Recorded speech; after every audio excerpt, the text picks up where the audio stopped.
Meet James Walsh, a self-made millionaire CEO in Los Angeles, who built his empire on grit and precision, the kind you never forget.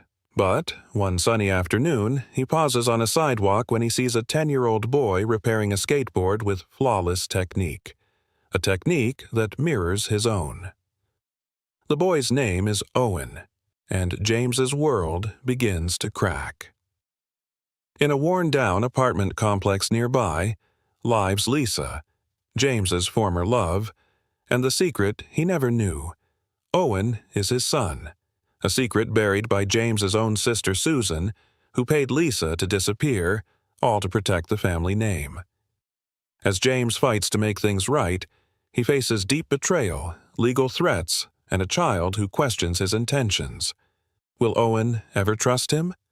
Will Lisa forgive the years of silence? And what happens when Susan's lies begin to unravel? At the center of it all, a skateboard, repaired by a boy, gifted to a man still learning how to be a father, etched with one word: family. A story about redemption, legacy, and the bond we fight to rebuild. Subscribe for more heartfelt stories that will stay with you long after the credits roll. James Walsh never walked. Not in the real way. He was always driven, chauffeured between gleaming towers and glass-walled boardrooms, the world passing by like background noise in a pitch deck. At 48, James had a view from the top of Los Angeles, the kind of view most people never dared to dream about. But even from up there, something gnawed at him, a silence that luxury couldn't quiet. That afternoon, the city was golden with haze. He'd just left a lunch that tasted like numbers and lawsuits. His driver was stuck in traffic, so James, restless, stepped out and wandered down a back street in Echo Park, away from polished exteriors. That's when he saw him. The boy crouched at the edge of a cracked skate park wall, hunched over a scratched-up skateboard like it was a violin. 10, maybe 11 years old. Skinny arms, messy brown hair under a Dodgers cap. But what stopped James in his tracks, what made him forget to breathe, were the boy's hands. Deliberate, exact. Left thumb stabilizing the axle as he worked a screwdriver in with short, sure twists. The same way James used to fix his own board 3 decades ago on the back stoop of his mother's house in East Side, L.A. He stood frozen, watching. The boy didn't look up. Then, as if sensing the silence, the kid lifted his head. For half a second, their eyes met, a flicker of awareness, something unsaid. James turned and walked off. But something inside him stayed there. That night, James couldn't sleep. His penthouse buzzed with city lights, but his mind returned to the boy. That focus, that stillness in the hands, the kind of stillness you only learn by surviving chaos. By morning, curiosity had sharpened into need. He made a few discreet calls, paid a private investigator, someone used to delicate questions and quiet answers. All he had was a location and a description. "Small apartment above a laundromat on Verdugo," the man reported later that week. "Lives with his mother, Lisa Morgan." James's heart thudded. Lisa? He hadn't heard that name in years, not since the nights they spent talking under string lights on her fire escape, her laugh carrying over the rooftops. Not since she vanished. No warning, no note, just silence. And now she had a son with his hands. James stared at the name on the report until the words blurred. Lisa Morgan, Owen Morgan, age 10, school, public, interests, skateboarding, fixing things, art, no mention of a father. He opened the desk drawer in his office. Inside was a box, dusty, unopened for years. He took out the only picture he had left of Lisa, her sitting barefoot on his old couch, sketching on a napkin, her hair falling into her eyes. James clenched it softly. If Owen was his, A knock at the door broke the moment. "Mr. Walsh?" His assistant peeked in. "Your board meeting's in 5. James nodded. "Tell them I'll be late." He didn't know what he was doing, only that he had to see her, and ask the question that had waited 10 years too long. He didn't go as the CEO. He went in a hoodie, sunglasses, and the oldest jeans he owned. The street felt different when you walked it, really walked it, every step echoing with the past. The apartment building was worn but clean. A chipped mailbox read, "Morgan, 2B." He raised his hand to knock. Paused. What if she slammed the door? What if the boy was his? What if the door opened before he touched it? Lisa stood there, still and stunned. She didn't speak at first. Her hair was shorter, her eyes were tired, but it was her. "James?" she whispered. He stared at her, searching her face for something familiar, something steady. "You have a son?" he asked, voice low. She stepped back, arms folding across her chest. "That's not how this starts." James's breath caught. He knew then. The answer wasn't a maybe. It was yes. And, suddenly, his entire empire felt very, very small. The doorway still held the weight of Lisa's silence. James stepped inside slowly, his shoes scraping against old tile. The apartment was modest, a third-floor walk-up with thin walls, faded curtains, and the faint scent of lemon cleaner. A jacket too small for an adult hung on a kitchen chair. On the counter sat a cup of pencils, a few bolts, and a worn skate tool. That same stillness in the air, like everything here had been quietly fighting to hold together. Lisa motioned toward the couch. "You can sit." He did, cautiously. For a moment, neither of them spoke. A clock ticked somewhere behind him. It wasn't awkward. It was loaded, like a dam holding back 10 years of things unsaid. Then she exhaled, arms crossed. "You saw him?" James nodded. "Fixing a board near the park." She looked down, her voice low. "You recognized the way he held the tool, didn't you?"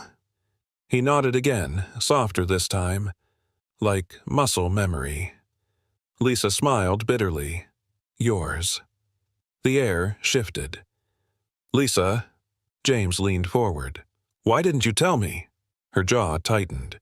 "You really want to do this here, after a decade of silence?" "I never meant to disappear." "No," she cut in, "but someone made sure I would." James blinked, confused. Lisa walked to a drawer and pulled out a manila envelope. She tossed it on the coffee table between them. Inside were 3 unopened letters, all addressed to him, same handwriting, postmarked from 10 years ago, all returned. James picked them up, heart racing. One was still sealed, one had a faint lipstick mark on the corner, one had a tear in the crease, like someone had opened it, and then folded it again, roughly. He looked up. "I never saw these." "I know," Lisa said. "Your sister made sure of it." He stared at her, stunned. "Susan?" "She came to see me the week after I told you I was pregnant. Said you were too focused on the company, said your name couldn't be tied to anything unstable. She gave me money and a warning, and then the letters I sent you started coming back." James's throat tightened. Lisa's voice didn't waver. "I wasn't going to beg. I thought, maybe you didn't care." He opened one of the letters, carefully now, like it was something sacred. Inside, a folded drawing, a baby's sonogram. "He's due in April," it read. "He kicks when I say your name." James pressed the paper to his chest. Lisa looked away. Later, James stood at the window, staring down at the narrow street below. Kids were shouting near a hydrant, their voices echoing between buildings. Somewhere out there, Owen was walking home from school, probably carrying the same board James had seen. "Does he know?" James asked, voice hoarse. Lisa hesitated. Not the whole truth. He thinks you're away, somewhere important. I didn't want him to grow up thinking he wasn't wanted. A long pause. James turned back to her. I want to know him, Lisa. Whatever it takes. She nodded, arms still crossed. You're 10 years late, James. He's not a trophy. He doesn't need a wallet. He needs stability, trust. I'm not here to throw money. She raised an eyebrow. You sure? Because all I've seen for the past decade is headlines and handshakes. That one landed deep. James stepped closer, slowly. Then let me prove I can be more. For a moment she searched his eyes, maybe for a trace of the boy she once loved, or the man she now doubted.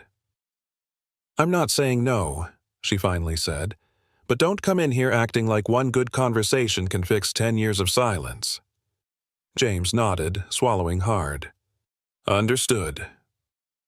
Just then, the front door creaked open.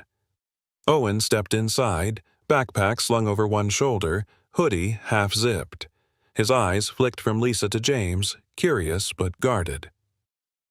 Hey, bud, Lisa said, trying to keep her voice light. This is a friend. Owen studied James. From the news? James smiled softly. You must be Owen. The boy shrugged, unimpressed. You're the guy who builds companies, right? James chuckled. Yeah, but I started with skateboards.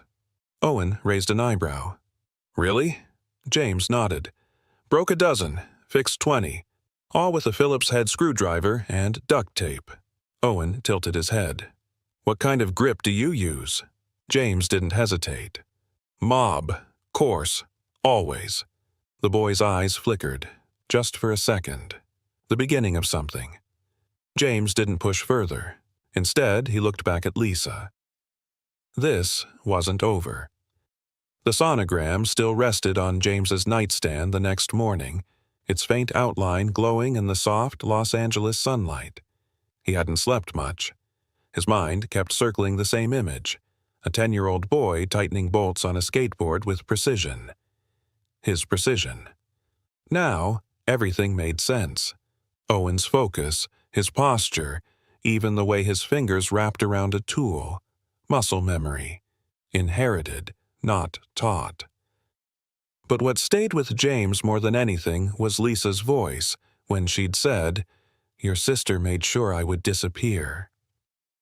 James walked into his office at Walsh Dynamics with purpose. The glass walls and polished concrete floors suddenly felt colder than ever. He passed the receptionist with a distant nod and stepped into the executive suite, where his sister Susan Walsh sat reviewing quarterly reports. She glanced up, all crisp professionalism. Morning, James. He didn't sit. Did you pay Lisa to go away? The air stilled. Susan's smile froze, then dropped like ice cracking. Come again? James stepped closer, eyes burning. 10 years ago, after I told you about her, you knew she was pregnant. You intercepted her letters, paid her off. Susan leaned back, folding her arms. James. Did you? He pressed. She sighed, slow and deliberate. Yes. It hit him harder than expected. Not just the betrayal, the certainty in her tone.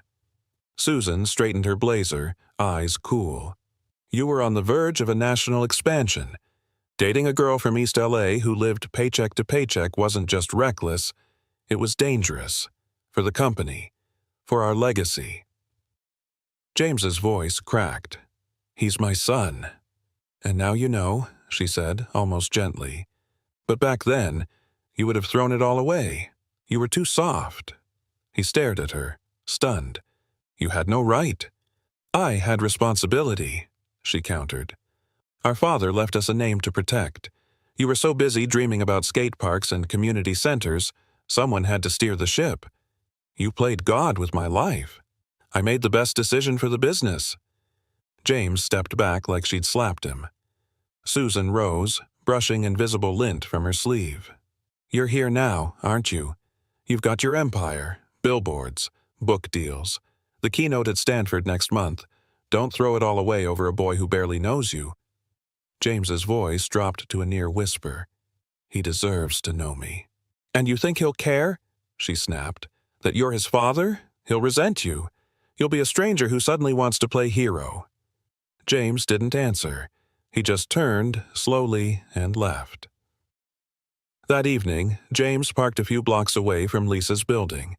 He didn't want to show up in a black SUV or announce himself like some visiting executive. Tonight, he was just a man who'd lost 10 years and wanted them back, one conversation at a time. He carried a skateboard under his arm. It wasn't new. In fact, it was the exact model he used as a teen, carefully reassembled from old parts in his private workshop. The grip tape had frayed edges. The trucks were slightly worn, but the initials etched on the bottom, JWW, were clear. He climbed the stairs slowly. When he knocked, Lisa answered with guarded eyes. "I'm not here to talk about Susan," he said. "I just want 5 minutes with him. Not as a CEO, just as James."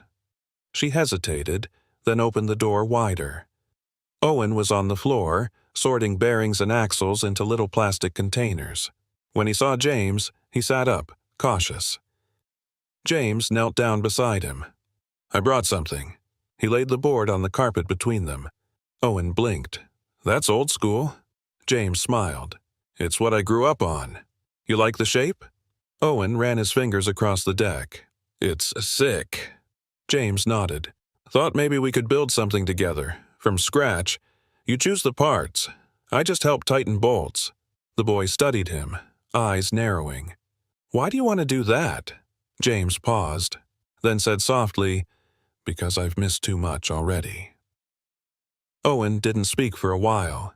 Then he reached over and picked up the board, not with excitement, but with curiosity, the beginning. From the kitchen, Lisa watched quietly.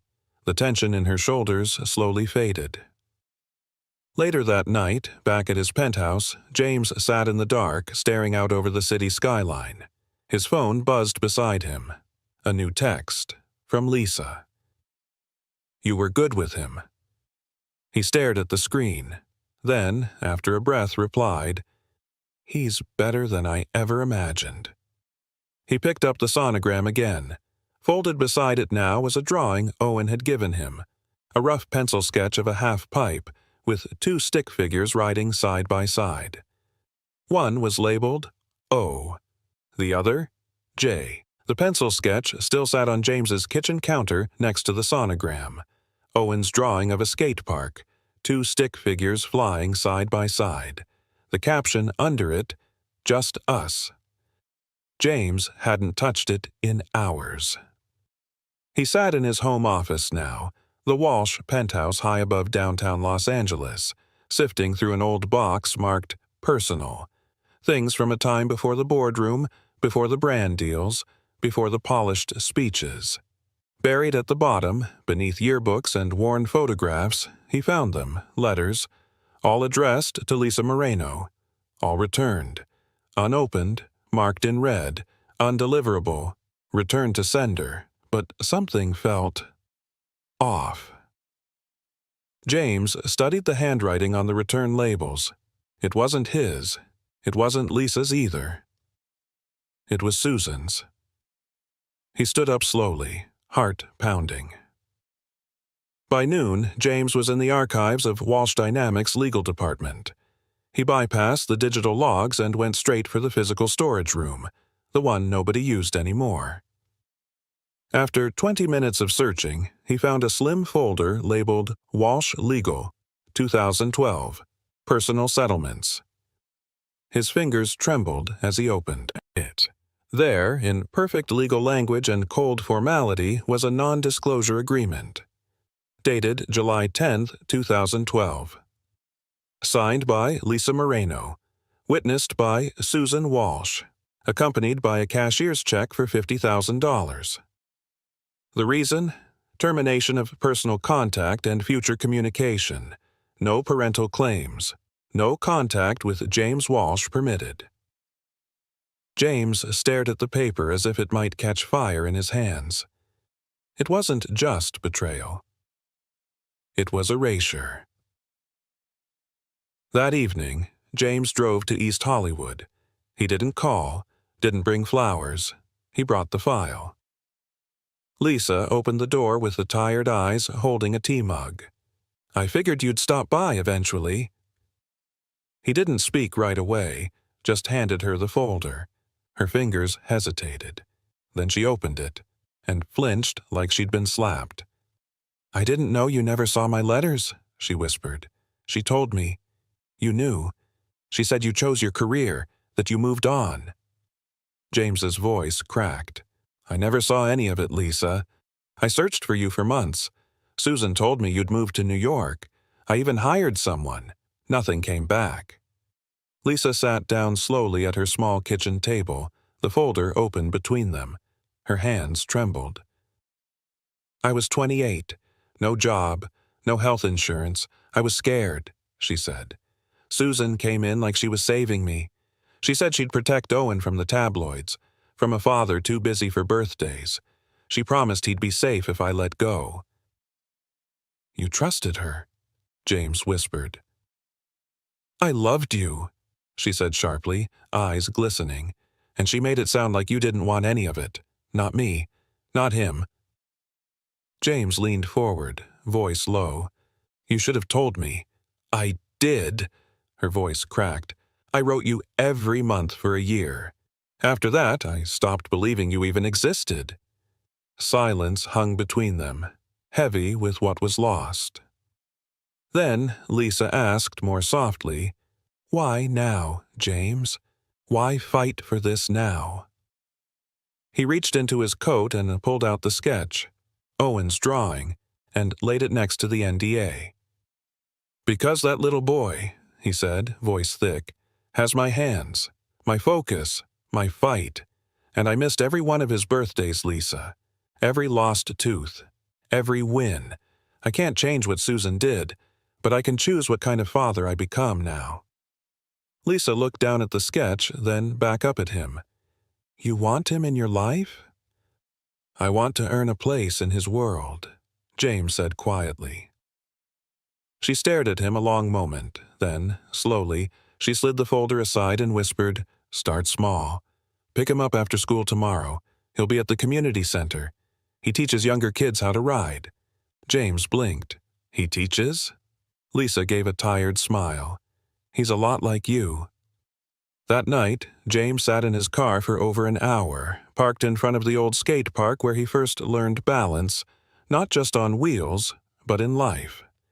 It was quiet now, the ramps empty, but he could still hear the echo of the rubber wheels grinding metal, the hiss of spray cans, the laughter of boys chasing speed. He clutched the old envelope in his hand. One of the many returned. He hadn't opened it earlier.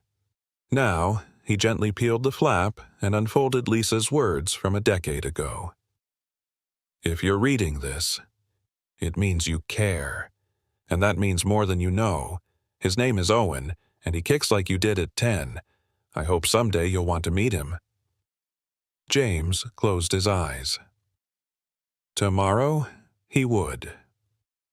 The concrete of the skate park shimmered under the Southern California sun, every crack a memory of scraped knees and childhood dreams. James stood at the edge of the halfpipe, unsure if he belonged there. Not in his tailored suit, not with his cufflinks glinting in the sunlight, but he was exactly where Lisa had told him to be.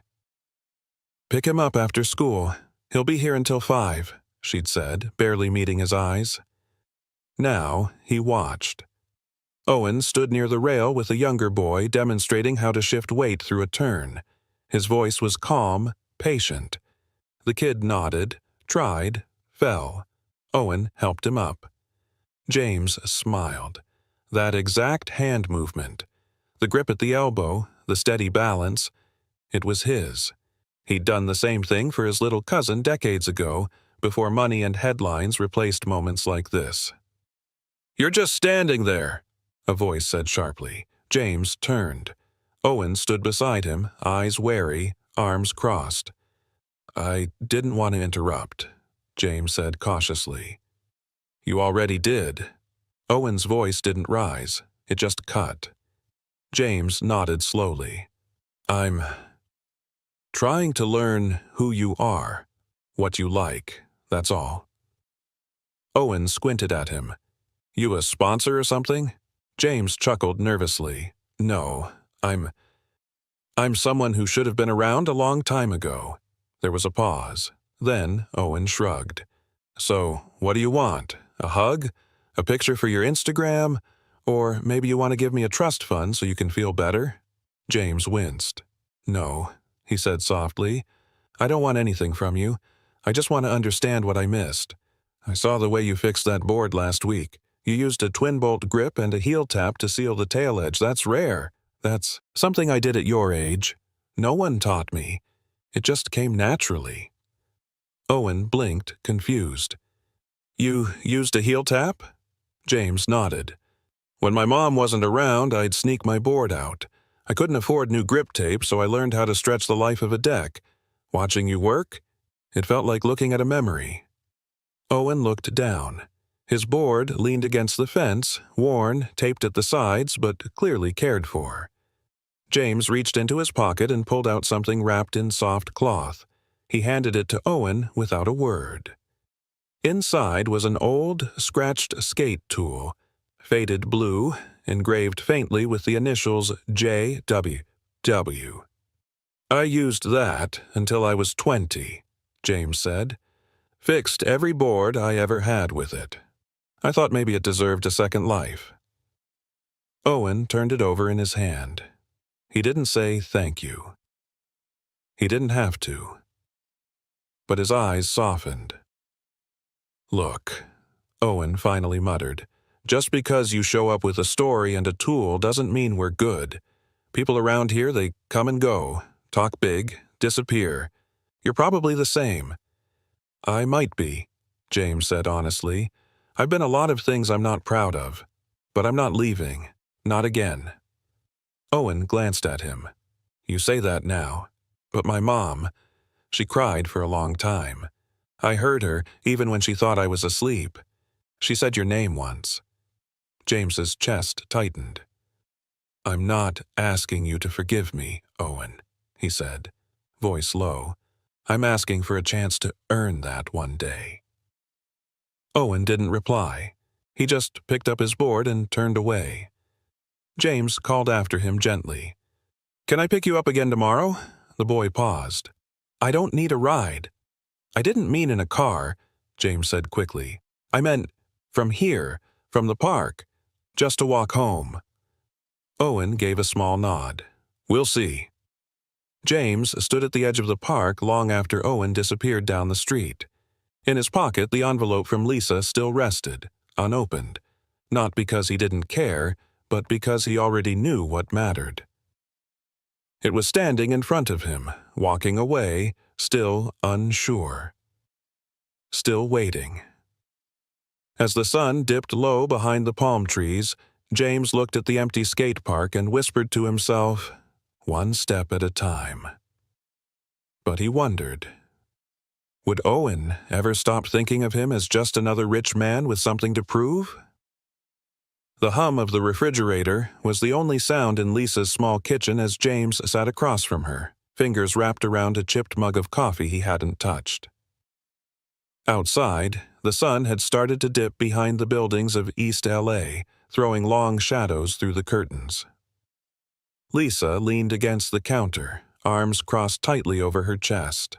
Her eyes were sharp, but it wasn't anger that simmered behind them. It was hurt.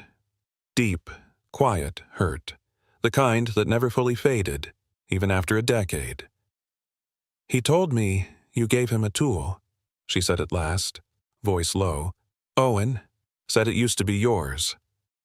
James nodded. Yeah, I figured he might appreciate it. Lisa's jaw clenched. That's not the kind of fixing he needs, James. Silence settled between them, heavy and unforgiving. James finally spoke, his voice almost a whisper. I didn't know. Lisa scoffed, pushing off the counter. Don't do that. Don't play the oblivious card. I wrote to you. I called. For months I tried to tell you I was pregnant. I begged Susan to give you a message to just let me speak to you, and you were unreachable." James swallowed hard, shame burning in his throat. "I never got any of it, not a word." "Of course you didn't," Lisa said bitterly, "because your sister made sure you didn't." James looked up at her, startled. "Susan?" Lisa nodded, her voice trembling now. "She came to me the day after I missed my period for the second time. Said it was better for everyone if I disappeared. Offered me money. I threw it in her face. But a week later, my landlord doubled the rent. My hours at the cafe got cut. My tires were slashed." "You think Susan did all that?" James asked, stunned. "I know she did," Lisa said, "and eventually I took the money. Not because I wanted it, but because Owen deserved more than sleeping on a friend's couch every night." James's voice was hoarse. "Why didn't you tell me this sooner?" Lisa stepped closer, arms still folded like armor. "Because I thought, maybe, just maybe you already knew and chose not to care. That hurt less than thinking you might have been looking and still never found me." James's breath caught. "I wasn't looking," he admitted. "I got busy. Susan told me you moved out of state, that you found someone else. I believed her. I let myself believe it because it was easier than wondering why you left without a word." Lisa's eyes softened for a second, but her tone stayed guarded. "So, now what, James? You walk into our lives with $1 million smile and expect Owen to leap into your arms?" "No," James said. "I don't expect anything. I want to make space for him to choose, that's all." Lisa looked at him, really looked. The lines on his face were deeper now, the confidence that once dazzled her tempered by something quieter, regret, maybe even love. "He's scared," she said gently. "He doesn't trust people who show up suddenly and promise things." "I understand," James replied. "I don't trust people like that either, not anymore." There was a pause. Then James reached into his coat and pulled out a folded paper, aged and creased. "What's that?" Lisa asked. He opened it slowly. "It's your last letter, the one Susan never gave me. I found it yesterday, hidden in a safe behind her bookshelves." Lisa took it in silence, her fingers trembling. As she scanned the words she hadn't seen in years, tears welled in her eyes. "You kept this?" she asked quietly. "I almost didn't open it," he said. "I was afraid it would confirm the worst about me." Lisa folded it back carefully. "It doesn't," she whispered. "It confirms who you were, but it also tells me who you might still be." James looked at her with a quiet desperation. "Can I see him again tomorrow?" Lisa hesitated, then nodded. "But not here," she said. "There's a coffee shop 2 blocks from his school. Quiet, open air. He likes the muffins there. I'll bring him at 4. James exhaled, nodding. "Thank you." As he stood to leave, Lisa spoke again, softer this time. "James?" He turned. "If you really mean to stay this time, don't just tell him. Show him, every day." James met her eyes, his voice firm. "I will." And as he stepped into the cool evening air, the weight of years without answers clung to him. But for the first time, he wasn't walking away. He was walking toward something. Someone. And tomorrow, that someone would be waiting. Not with forgiveness, perhaps, but with the chance to begin. The letter still rested in James's inner coat pocket as he paced the wide balcony of his penthouse overlooking the Los Angeles skyline. It was after midnight, but he couldn't sleep. Not after Lisa's words. Not after Owen's wary gaze across the cafe table that afternoon. He had promised to show up, every day, if that's what it took, and he meant it. But promises were easy. Proving them was another matter. Downstairs, his phone buzzed. A message from his attorney.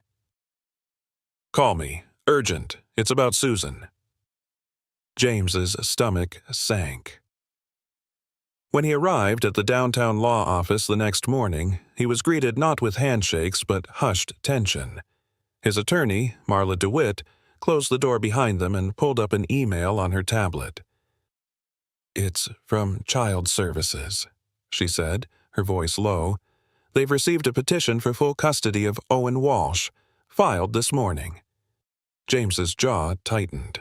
"Filed by who?" Marla turned the screen. The name leapt out in bold. Susan Walsh. He sat back, stunned. "She's alleging that you're emotionally unstable," Marla explained, "and that Lisa is an unfit parent living in unsafe conditions. She claims Owen's well-being is in danger, and she's requesting emergency guardianship." James's hands curled into fists. "She's trying to take my son." "She's playing it like a public safety issue," Marla said, "and given your recent media profile, the board, the shareholders, this could get ugly." James stood slowly, the city humming far below him. "She's been planning this."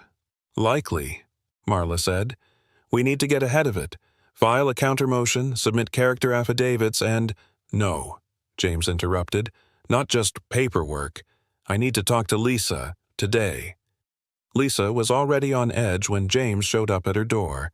The letter in his pocket felt heavier now. He could see the tension in her shoulders before she even opened her mouth. "I got a visit," she said flatly, "from someone in a Navy suit with a clipboard and questions about bruises Owen doesn't even have." James exhaled. "It's Susan." Lisa's voice cracked with fury. "She's trying to steal my child. Our child. And you know what the worst part is? I don't even have the money to fight her." "You're not fighting her alone," James said gently. "I'm in this, all the way." She looked at him, tired and wary. "You don't know how people like her play this game."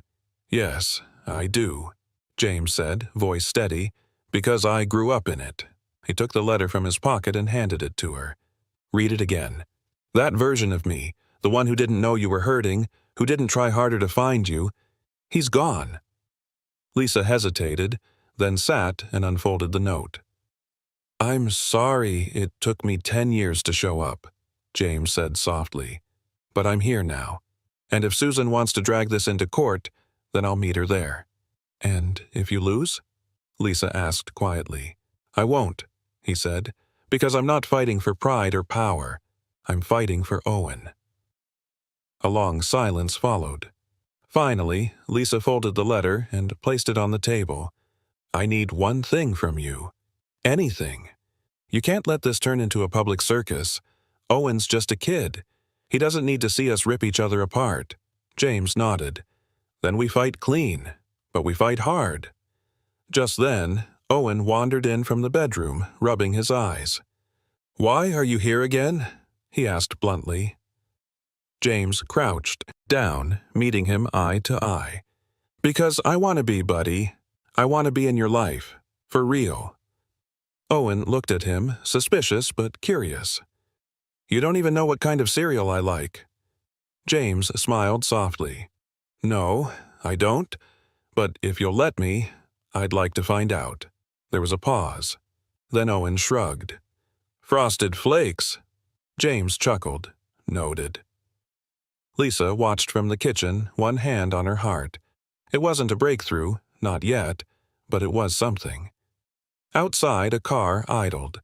A woman stepped out in sharp heels and dark glasses. Susan, watching from the sidewalk, measuring her next move.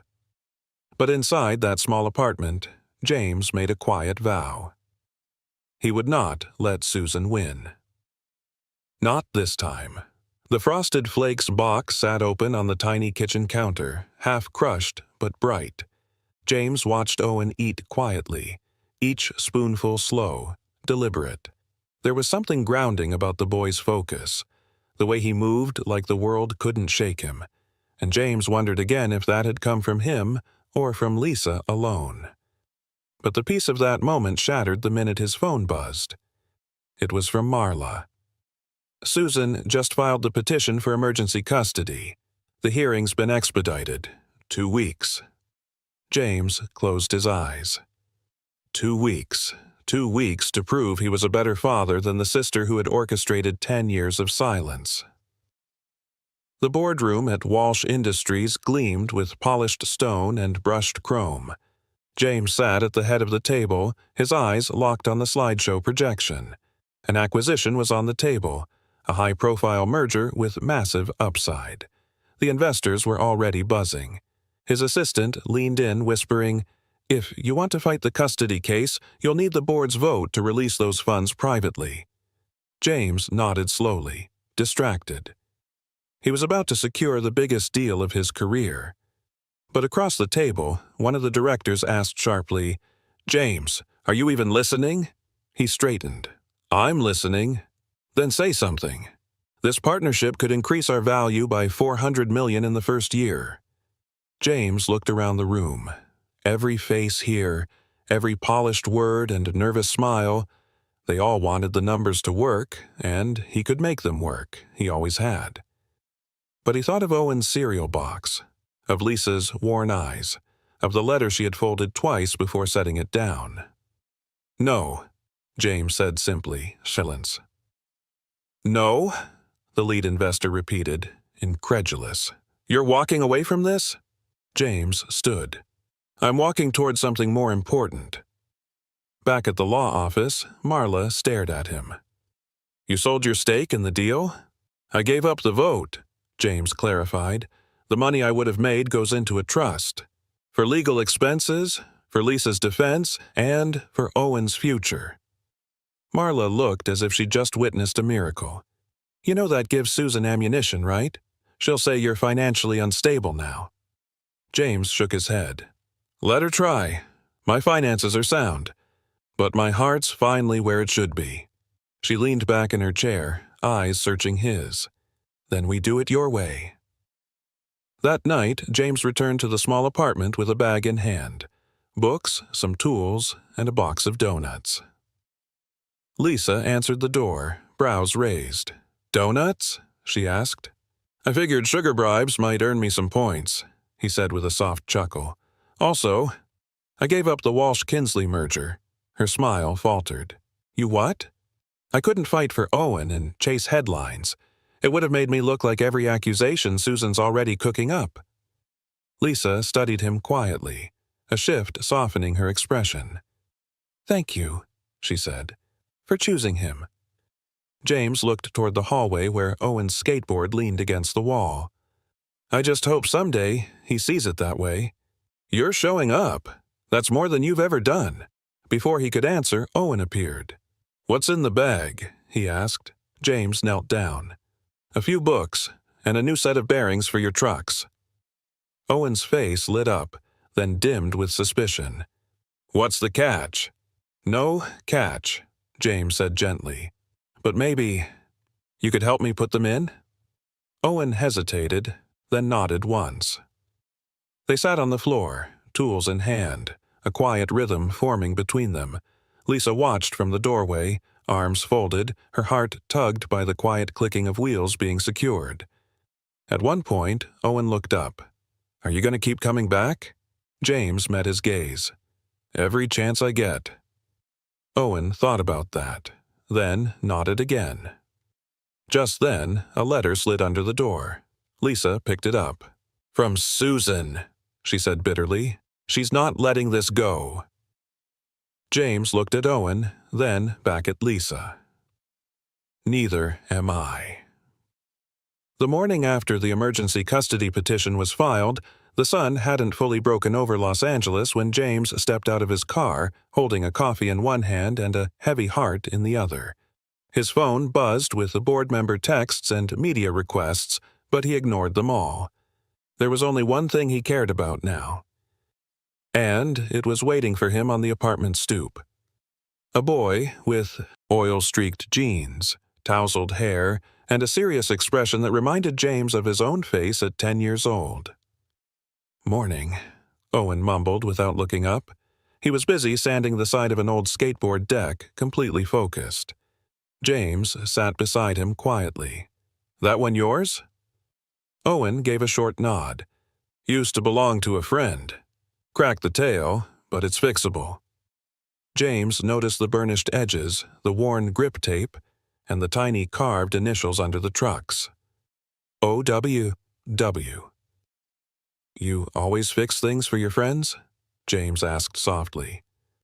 Not always, Owen shrugged. But sometimes you gotta fix things, even if you didn't break them. James swallowed the lump forming in his throat. They worked side by side for a while, the only sounds being the gentle scrape of sandpaper and the distant bark of a neighbor's dog. It was a rhythm that felt sacred, like a language that didn't need words. Eventually, Owen stood up, wiped his hands on his jeans, and disappeared inside. James assumed the moment was over, until Owen returned with a long, narrow box. I made something, he said, placing it gently in James's lap. You don't have to keep it or anything, just... I thought maybe you'd want it. James slowly opened the lid. Inside was a fully restored skateboard. Maple wood with custom wheels, new grip, and hand-etched lettering near the nose. One word, burned into the wood with care. Family. The breath caught in James's chest. You fixed this? He asked, stunned.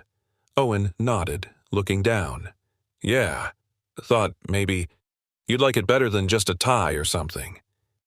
James blinked quickly, clearing the blur in his eyes. I love it, Owen.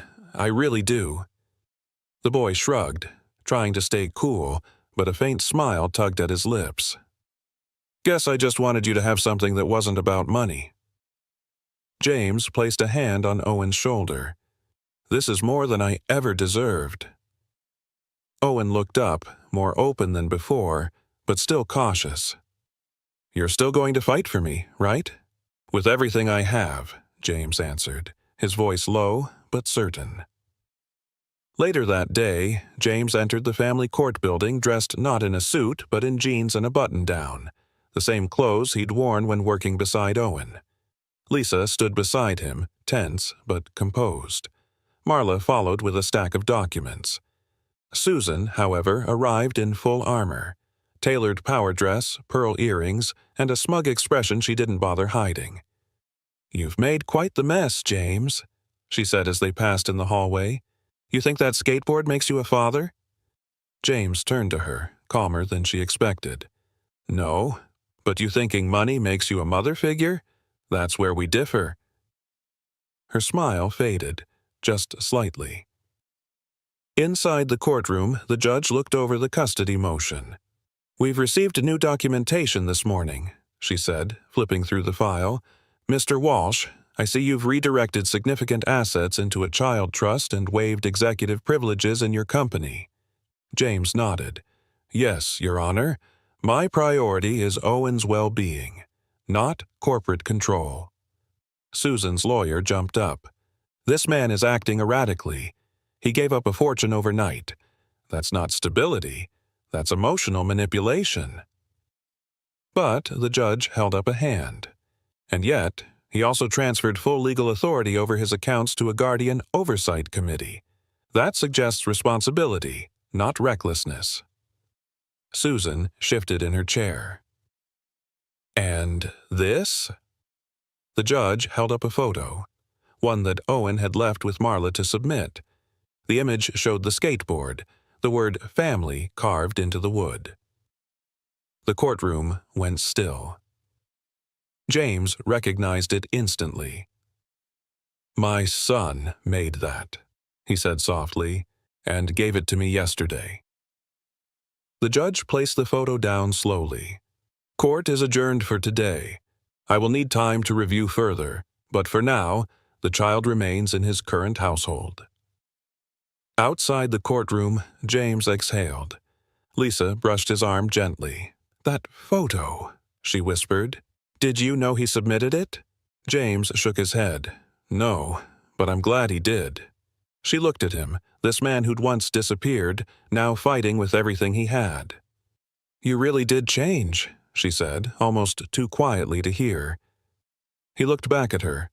Or maybe I just remembered who I was supposed to be. The courtroom had emptied, the hallway echoing only with fading footsteps and the buzz of vending machines. James sat on a bench outside the family division, holding the photo of the skateboard Owen had given him. Family, carved into the grain, wasn't just a word anymore. It was a commitment, one that had already cost him a deal worth 8 figures, and given him something far more valuable. Lisa stepped out of the adjacent room, her coat slung over one arm. Her eyes were tired, but they held something softer now. Not forgiveness exactly, but recognition. They sat side by side without speaking for a while, like people who once shared everything and now shared something new. The weight of raising a child who didn't ask for this mess. "You fought hard," Lisa said finally, her voice low. James looked at her, unsure if she meant it as approval or surprise. "He's my son." She gave a faint smile. "He's mine too." A pause settled between them. The silence wasn't heavy this time. It was full of things that didn't need to be said.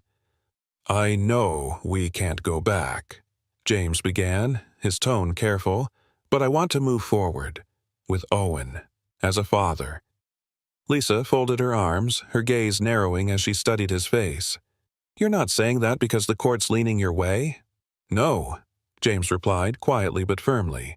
"I'm saying it because I wake up thinking about him. I walk into meetings thinking about him. I look at the future, and he's the only part of it that matters." Lisa exhaled. "It wasn't easy, James, being alone with him all these years." "I know," he whispered, "and I'm sorry I wasn't there." Another moment passed. Then she reached into her purse and pulled out a folded sheet of lined paper. Old, creased, the ink slightly faded. "What's this?" "A drawing," she said. "Owen made it when he was 6. It's him, with a dad. He used to carry it in his backpack." James opened the paper. The childlike sketch showed a boy with a skateboard and a taller man beside him, both smiling under a crooked sun. The caption, spelled phonetically, read, "Me and Dad fixin' stuff." James's throat tightened. "He stopped drawing it after a while," Lisa added gently. "But maybe now he'll start again." James folded the drawing back carefully, like it was sacred. Lisa's voice softened. "You don't need to prove you're rich, James. You just need to prove you'll stay." He nodded. "I will." That evening, back at Lisa's apartment, Owen was on the floor, surrounded by bolts, bearings, and half-built trucks. James sat nearby, letting him lead. "You really gave the judge that picture?" James asked. Owen shrugged. "Thought it might help. Plus, you didn't throw the board away."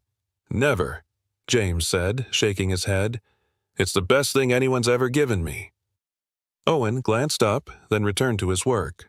"So, what now?" James hesitated. "Now, we do this together. Not just court stuff. Life." Owen nodded, his voice quiet. "'Kay." Lisa leaned against the doorframe, watching them with folded arms and a tired smile. It wasn't a family portrait, not yet, but it was beginning to feel like home. James turned to her.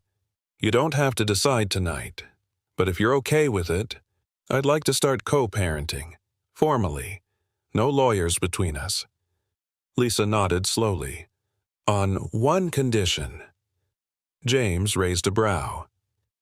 "You pick him up from school on Fridays and help with math homework. He hates decimals." James chuckled. "Done." Outside, the sky over Los Angeles turned purple with the setting sun. James stood at the curb, phone in hand, ignoring 3 missed calls from his board. Instead, he typed a message. 1 line only. "Effective immediately, I'm stepping back from all active deals for the remainder of the year." He hit send. Then he looked up as Owen opened the door, holding a half-finished board with mismatched wheels. "Can we take this to that shop you mentioned? The one where you used to skate?" James smiled. "You want me to show you the ropes?" "No," Owen grinned. "I want you to watch me land a trick." James nodded. "Deal." As they walked down the sidewalk, Lisa stepped onto the porch. She watched them for a long time, the boy, and the man. Neither perfect, but finally walking side by side. She didn't know what the future held, but for the first time in years, she didn't feel alone. The letter sat in James's hand like a piece of smoldering coal, legal stationery, ink slightly smudged, but the signature unmistakable. It was from Lisa's former landlord, confirming what James had suspected since the pieces started falling into place. Susan hadn't just paid Lisa to disappear. She'd gone further, forging threats of eviction, arranging hush money through intermediaries, all to protect the spotless Walsh name. James stood in the glass conference room of Walsh & Comey, Los Angeles sunlight streaming through the floor-to-ceiling windows. But the warmth outside couldn't reach the frost gathering in his chest. "She used my name," he said quietly, handing the letter to Mark Chen, his trusted general counsel, "and company funds." Mark's eyebrows lifted. "That changes everything. If this gets out—" "I'm not covering for her," James interrupted, firm. "Not this time." Later that afternoon, the board meeting began as any other. Catered coffee, spotless suits, careful smiles. Susan entered in her usual armor of control. Designer blazer, pearl earrings, a sharp nod instead of warmth. Until James stood. "I'd like to open with a personal matter," he said, voice steady. "It concerns actions taken without board consent, in direct violation of ethics and finance policy." He placed the envelope on the table. "This," he said, "is proof that my sister, Susan Walsh, used corporate resources to suppress the existence of my son and coerce his mother into silence." A collective intake of breath followed. Susan's face drained of color. "James," she began, voice low and brittle, "you don't want to do this." "You already did it, Susan," he said. "I'm just pulling back the curtain." Mark slid copies of the documentation to each board member. James didn't speak again as they read. He didn't need to. The numbers, the signatures, the quiet withdrawals, it was all there. "What you did wasn't protection," he finally added, voice heavy with disappointment. "It was control, and it cost a boy 10 years with his father." Susan looked around, seeking a familiar ally, but the room had shifted. Once they followed her out of deference to the family name. Now they turned away with silent judgment. Even her closest allies avoided eye contact.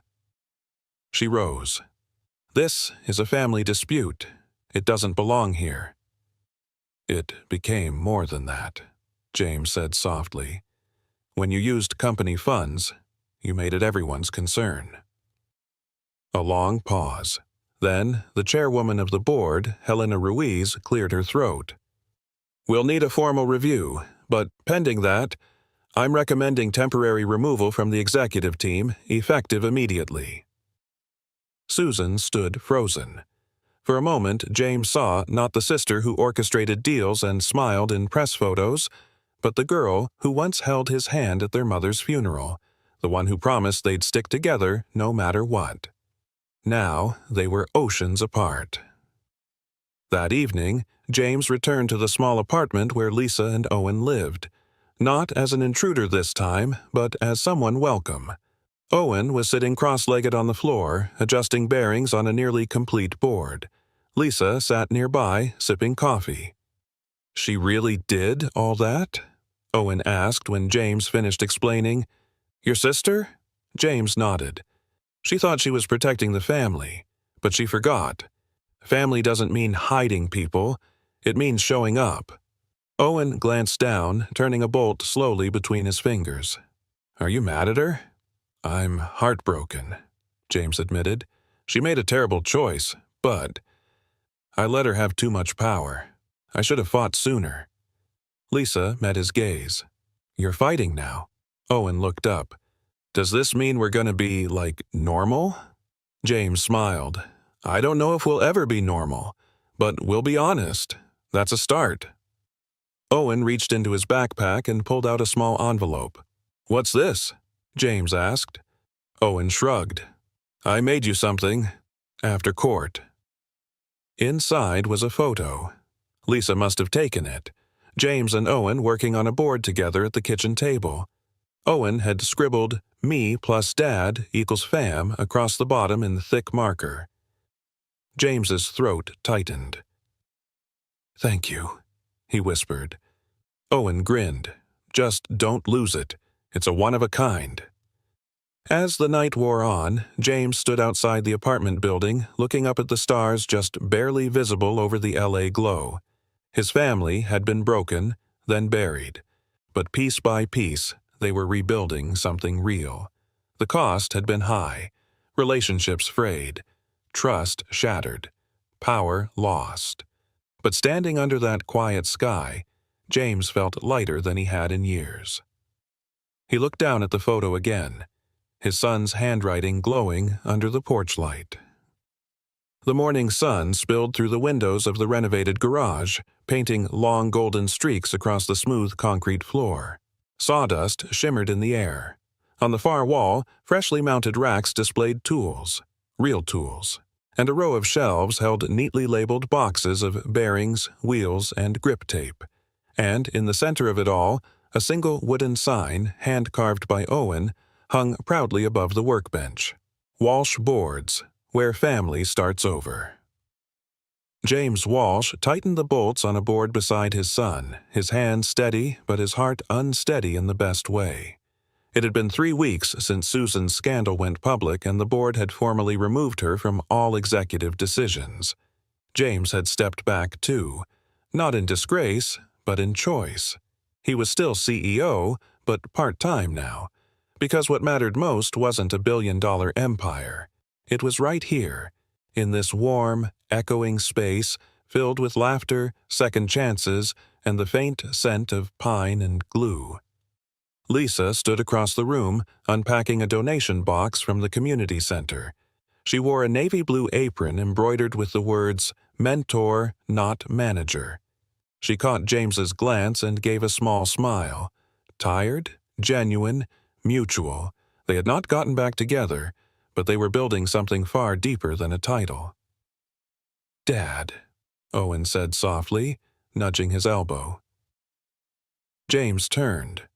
Owen held up a board. "I think this one's ready." James looked it over. The design was simple, but the craftsmanship was flawless. Sturdy trucks, polished deck, symmetrical shape. But what caught him off guard was the underside. A hand-painted illustration of 3 gears interlocking. Above it, in blocky, kid-style lettering, "Forged, not found." James swallowed hard. "You made this?" Owen nodded. "I thought we could hang it above the front door, so kids know this place isn't about perfect stuff, it's about fixing things." James placed a hand on his son's shoulder. "It's beautiful." That afternoon, the doors to Walsh Boards opened for the first time. They didn't charge. Not yet. Kids from around the neighborhood wandered in, some with cracked wheels, others with dreams they were still afraid to speak out loud. James taught them how to grip sandpaper. Owen showed a boy how to find the center of a deck by feel, not ruler. Lisa ran a short workshop on painting symbols, animals, initials, memories. A girl named Tasha asked if her broken board could be turned into something new. James smiled. Everything can be turned into something new. By evening, a wall filled with half-finished boards, all in different stages of rebirth. No two looked alike. That was the point. Later that night, the 3 of them sat on the workbench, legs swinging, watching the city lights flicker beyond the garage's open door. Lisa broke the silence. "You know, if someone told me a year ago that a former CEO, a single mom, and a 10-year-old with attitude would start a skateboard shop for free..." Owen laughed. "You'd say they were nuts." "I would have said they were visionaries," James replied, nudging Owen's knee. Lisa tilted her head. "Think it'll last?" James looked around. "That depends." "On what?" "On whether we remember what got us here. Forgiveness, not control. Trust, not silence. Owen leaned against his father's shoulder. And duct tape. A lot of duct tape. They all laughed. Before they turned in, Owen ran back inside and pinned something new to the wall of words, a corkboard near the tool rack where kids could post their goals. It was a drawing. Crude, colorful, brave. 3 figures holding a skateboard, stars above them. 1 word, scribbled underneath, home. James stood quietly behind him. "You're okay with this?" he asked, voice low. Owen looked back, eyes bright. "I didn't have a dad. Now I have 2 parents and a place that smells like wood and oil. I'm more than okay." James knelt beside him, gently squeezing his shoulder. "I'm proud of you, son." And as Owen ran to lock the front gate, Lisa turned off the lights, leaving the sign, Walsh Boards, where family starts over, glowing softly under a single overhead bulb. In the quiet that followed, James stood in the doorway, watching the workshop settle into stillness. His empire had towers. This one had wheels. But for the first time, he knew which legacy mattered more. Because legacies weren't built in boardrooms. They were built in garages, in quiet promises, in little hands that moved like your own, and in hearts brave enough to love again.